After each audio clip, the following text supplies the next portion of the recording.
Hello everyone, welcome to Udaan Vidyapeeth. This is Hrithik Mishra from Udaan विद्यापीठ।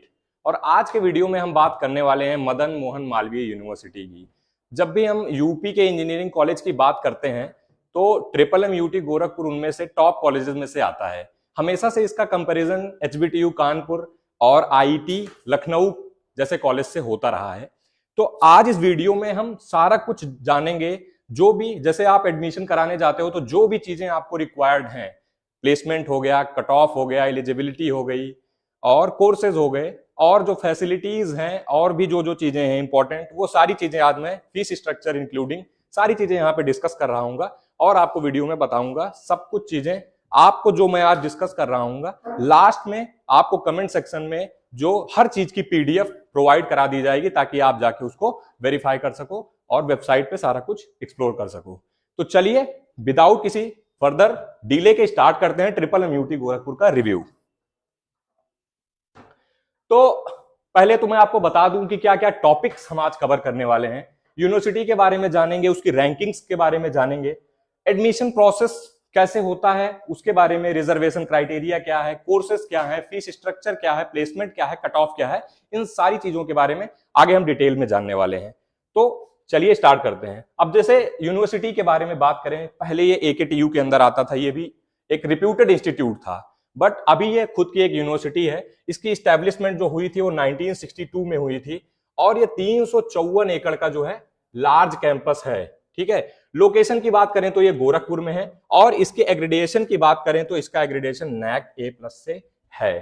काफी लोग चर्चा करते हैं भाई एग्रीडिएशन की बात हुई कि नहीं, तो हमेशा से ये ध्यान रखना कि ये नैक से A एग्रीडिएटेड है कॉलेज। आगे बढ़ते हैं, अब कुछ रैंकिंग्स के बारे में बात कर लेते हैं। आप जब भी रैंकिंग्स की बात होती है हमेशा एक NIRF रैंकिंग को जो है कंसीडर किया जाता है। NIRF रैंकिंग जो है one of the best rankings में से एक है जो कि इंजीनियरिंग में होती है। तो बात करें 84 नंबर पे आता है इंजीनियरिंग कैटेगरी में ये कॉलेज और 94 नंबर पे आता है ये यूनिवर्सिटी रैंकिंग में और 14th नंबर पे आता है स्टेट पब्लिक यूनिवर्सिटीज में। और ओवरऑल कैटेगरी की बात करें NIRF में तो वो 100 से 150 के बीच में आता है।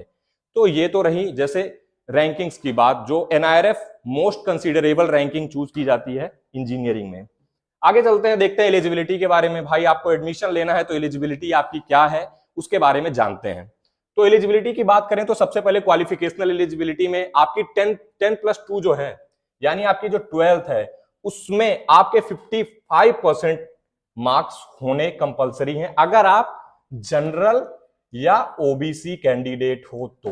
ओके, और अगर आप SC ST कैंडिडेट हो तो 5% से हमेशा से लेस कर लेना, मतलब आप 50%। ओके, दूसरा ये तो रही आपकी ओवरऑल की बात, बट इसमें क्या होता है, जो आपका PCM यानी जो कंसीडरेबल सब्जेक्ट होते हैं उसमें आपके 60% मार्क्स होने चाहिए एग्रीगेट। अगर फिजिक्स, केमिस्ट्री और मैथ्स की बात करें, वैसे इसमें एक सब्जेक्ट मैंडेटरी नहीं है, जैसे केमिस्ट्री मैंडेटरी नहीं है। यहां पे जो मैंडेटरी सब्जेक्ट है वो है मैथमेटिक्स और फिजिक्स, यानी मैथमेटिक्स और फिजिक्स ये कंपलसरी हैं, प्लस एक सब्जेक्ट आप कोई और भी ले सकते हो, केमिस्ट्री मैंडेटरी नहीं है। यहां पे आप सीधे सीधे ये लिखा हुआ है, आपको मैं ब्रोशर जो नीचे कमेंट में दे रहा हूं वहां पे भी चीजें मेंशन है, आप जाके देख सकते हो। और ये तो रही जनरल के लिए 60% और SC और ST के लिए 55%।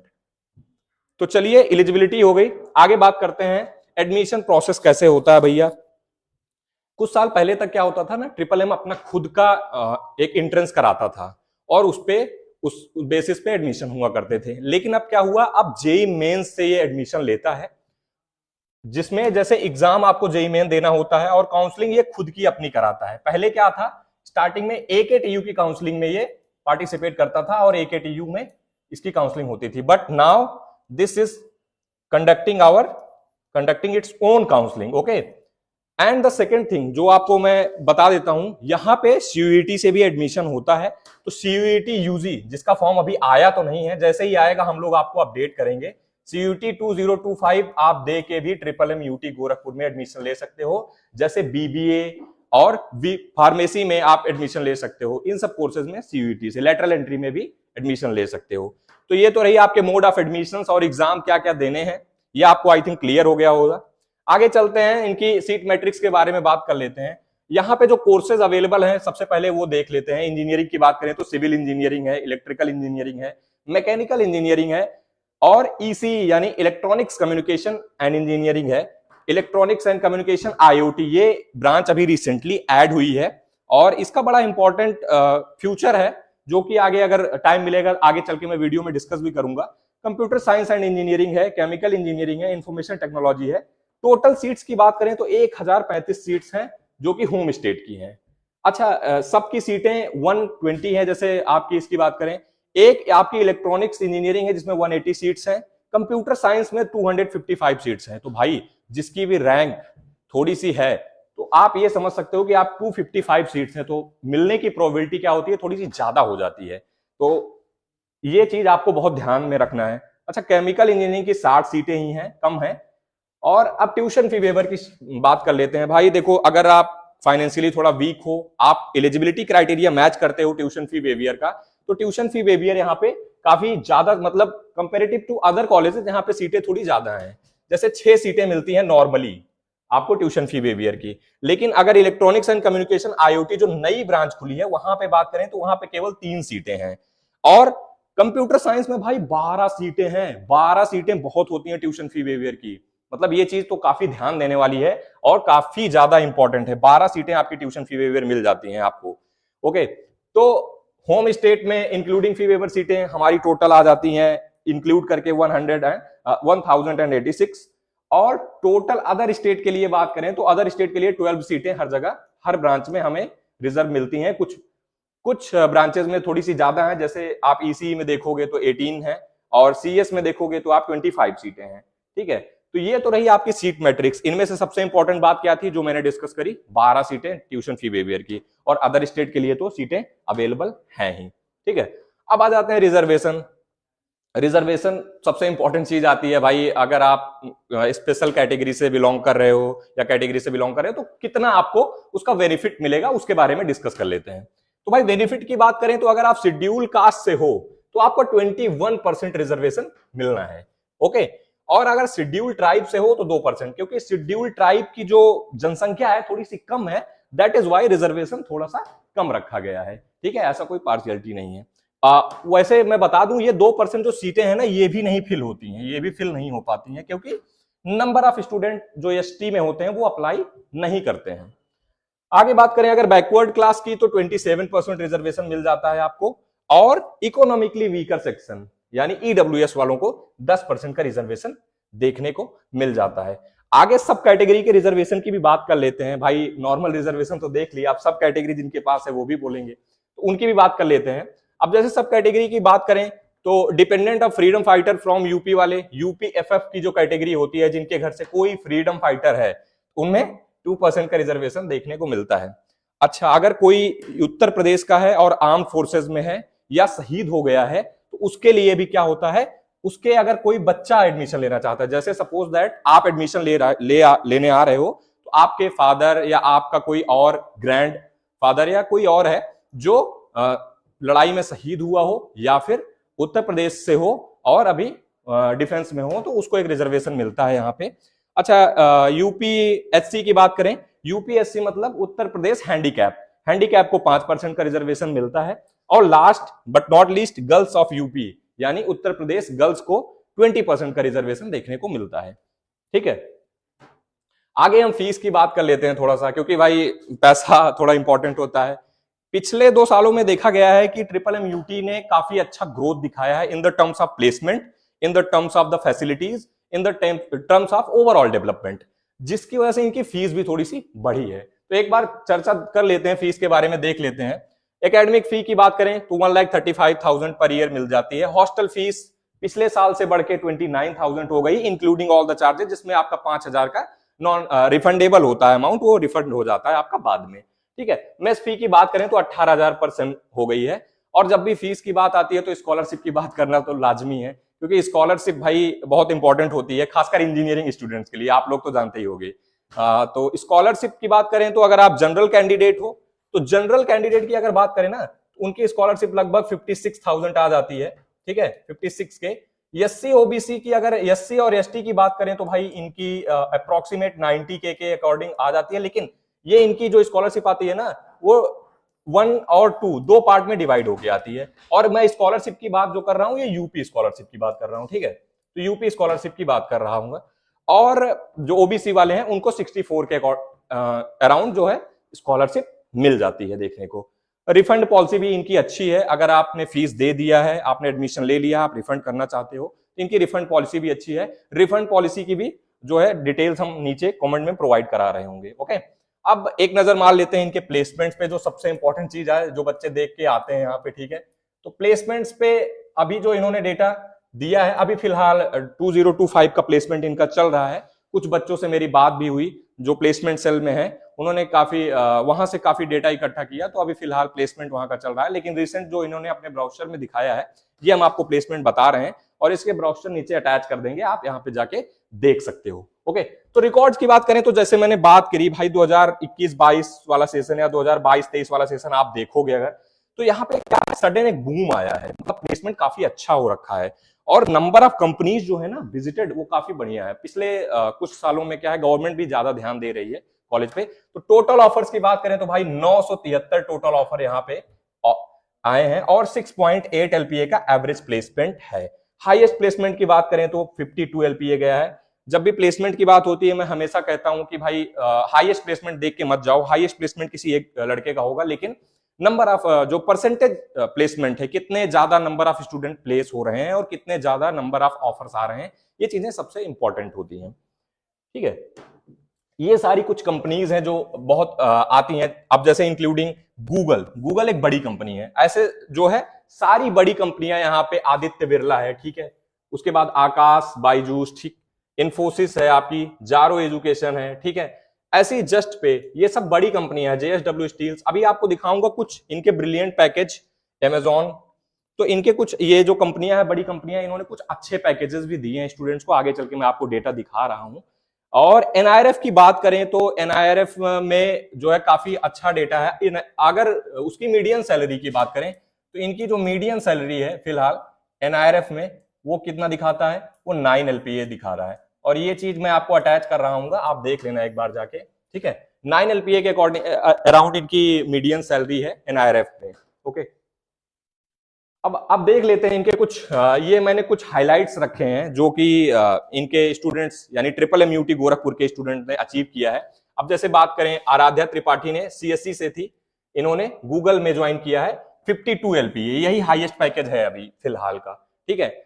और रूपल सिंह की बात करें तो सीएससी से ये भी थी, ये अभी 34 एलपीए पे ज्वाइन किया है इन्होंने। ऐसे ही रत्नेश कुमार तिवारी जो है, इन्होंने 36.5 एलपीए पे, ठीक है। और इंटर्न में भी काफी अच्छा रिकॉर्ड रहा। अगर आप इंटर्न की बात करें तो एक स्टूडेंट ने इंटर्न लिया था किसमें, जस्ट पे में इंटर्न लिया था, कितना, 4.5 लाख, ठीक है। ऐसे ही और भी सीएसई के स्टूडेंट हैं जिन्होंने इंटर्न लिया था अमेजॉन में इंटर्न लिया था, ये था 80K पर मंथ, मतलब 80,000 रुपए पर महीने की इंटर्नशिप थी। तो ऐसे जो है कुछ हाइलाइट्स यहाँ पे हैं, जो और भी हैं, जैसे कि एकांश सक्सेना की बात करें तो आईटी का स्टूडेंट है भाई, और एक्सपीडिया में 42 एलपीए का पैकेज फिलहाल परस्यू कर रहा है। अदिति श्रीवास्तव की बात करें तो ये भी सीएसई और आर्यन परिहार, ये ईसीई का स्टूडेंट है, ये लोग माइक्रोसॉफ्ट में हैं फिलहाल, ठीक है। 1.25 लाख पर मंथ का इनका पैकेज है, यानी एचडीई इंटर्न है ये, ठीक है।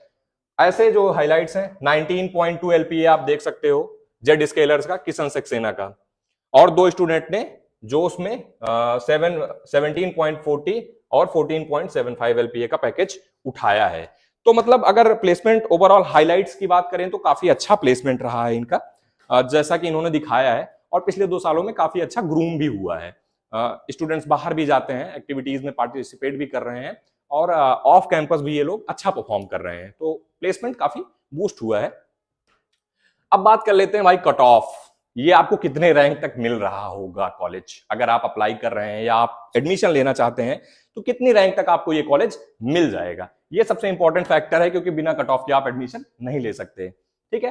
तो अगर हम राउंड 5 की बात कर रहे हैं, यानी लास्ट राउंड की बात कर रहे हैं, और यहाँ पे होम स्टेट के लिए बात कर रहे होंगे, ओपन कैटेगरी के लिए, right, open category home state के लिए बात करें तो ईसीई की बात करें तो 88,000 पे ओपन हुआ था फिफ्थ राउंड और 92,000 पे क्लोज हो गया है, ठीक है। सिविल इंजीनियरिंग की बात करें तो 1,51,000 पे ओपन हुआ है और 1,70,000 पे क्लोज हो गया है, ठीक। और कंप्यूटर साइंस 61,000 पे आपको कंप्यूटर साइंस मिल रही है और 64,820 पे क्लोज हो रही है। इलेक्ट्रिकल का अगर आप देखें तो ओपनिंग हुई थी 1,11,000 से और 1,18,000 पे क्लोज हुई है। मैकेनिकल इंजीनियरिंग 1,38,000 पे ओपन हुई है। सोचो मैकेनिकल इंजीनियरिंग 1,38,000 तक मिल रहा है कॉलेज में, 1,46,000 पे क्लोज हुई है, ठीक है। 1,51,000 पे केमिकल इंजीनियरिंग ओपन हुई है, 1,72,000 पे क्लोज हो गई है। और आईओटी जो नई ब्रांच आई है, जो न्यू ब्रांच मैंने बताया था आईओटी, ईसी आईओटी, ये 92,000 पे ओपन हुई थी और 1,00,000 तक मिल रही है। आपको आईओटी ब्रांच जनरली इतने ज्यादा रैंक तक देखने को नहीं मिलती, बट अभी न्यू है इसलिए देखने को मिल रही है। ओपन अगर बात करें इंफॉर्मेशन टेक्नोलॉजी की 76,000 पे ओपन हुई है और 78 पे क्लोज हुई है। अच्छा, ये तो था ओपन कैटेगरी का। ऐसे मैंने सारी कैटेगरी का यहाँ कट ऑफ लगा के रखा है। आप चाहे तो बैकवर्ड कैटेगरी का देख सकते हो, आप चाहे तो एससी कैटेगरी का देख सकते हो, ईडब्ल्यूएस कैटेगरी का देख सकते हो। आप लोग स्क्रीनशॉट ले लो एक बार, मैं एक सेकंड के लिए पॉज छोड़ रहा हूं। ये ओपन कैटेगरी का कट ऑफ है, ठीक है। आगे बढ़ते हैं, ये बैकवर्ड, आप यहाँ पे पूरा कट ऑफ देख सकते हो, वन बाय वन मैंने प्रॉपर एक डेटा पूरा लिखा हुआ है। उसके बाद ईडब्ल्यूएस कैटेगरी का कट ऑफ यहाँ पे लिखा हुआ है और ये ऑल इंडिया का है, मतलब कि आप अदर स्टेट से हो उनके लिए है। तो अदर स्टेट को एक बेनिफिट रहता है क्योंकि अदर स्टेट की कुछ सीटें यहाँ पे रिजर्व होती हैं, जिसकी वजह से उनको एक बेनिफिट मिलता है। तो अगर कंपेयर करोगे आप ना ओपन कैटेगरी से, जनरल कैटेगरी से, होम स्टेट से, तो थोड़ा सा ज्यादा रैंक तक आपको मिलता है। तो भाई अदर स्टेट वालों पार्टिसिपेट करो तो आपको मिल जाएगा ये कॉलेज। ये आप स्क्रीनशॉट लेके रखो यहाँ पे कट ऑफ का। ओके, ये एससी कैटेगरी का है, ठीक है, होम स्टेट में। इसका भी एससी कैटेगरी वाले भाई कट ऑफ देख लो, ठीक है। अब बात करते हैं स्पॉट राउंड का। जैसे क्या होता है, ये तो था जो कट ऑफ मेंशन है, बट स्पॉट राउंड में क्या होता है, बहुत थोड़ा सा हाई रैंक तक भी मिल जाता है ना। हाई रैंक या हाई रैंक नहीं, लो रैंक तक बोलेंगे, ठीक है। लो रैंक तक ये कॉलेज आपको मिल जाता है, ठीक है। तो इसमें लगभग पिछले बार की बात करें तो पिछले बार की जो वैकेंसी थी, अगर मैं उसकी बात करूं वैकेंसी की, तो लगभग 300 सीटें खाली थी, ठीक है। 300 सीटें यहाँ पे वैकेंट थी। अच्छा, सबसे इंपॉर्टेंट बात यह है कि भाई यहाँ पे ना अदर स्टेट के लिए बेनिफिट ये हो जाता है कि अगर आप स्पॉट में जा रहे हो तो आप क्या कंसीडर किए जाओगे, जनरल कैंडिडेट, चाहे आप होम स्टेट से हो, ठीक है, और चाहे आप अदर स्टेट से हो। आपको क्या ट्रीट किया जाता है, जनरल ट्रीट किया जाता है, और उसके बाद आपको सीटों में पूरा पूरा पूरा बेनिफिट देखने को मिल जाता है। तो स्पॉट राउंड की जो वैकेंसी है उसमें काफी सारा बेनिफिट हो जाता है। जो स्टूडेंट अब नॉर्मल राउंड तक नहीं मिल रहा होता है उनको ज्यादा चांसेस होते हैं स्पॉट राउंड में। अच्छा, स्पॉट राउंड में क्या होता है, हम लोग कराते हैं स्पॉट राउंड में, जैसे हमारे स्टूडेंट्स भी वहां पे हैं, तो हम लोग क्या करते हैं, स्पॉट राउंड का हमेशा डेटा अवेलेबल होता है और काफी सारे स्टूडेंट हर बार हमारे थ्रू स्पॉट राउंड में ट्रिपल गोरखपुर में जाते हैं।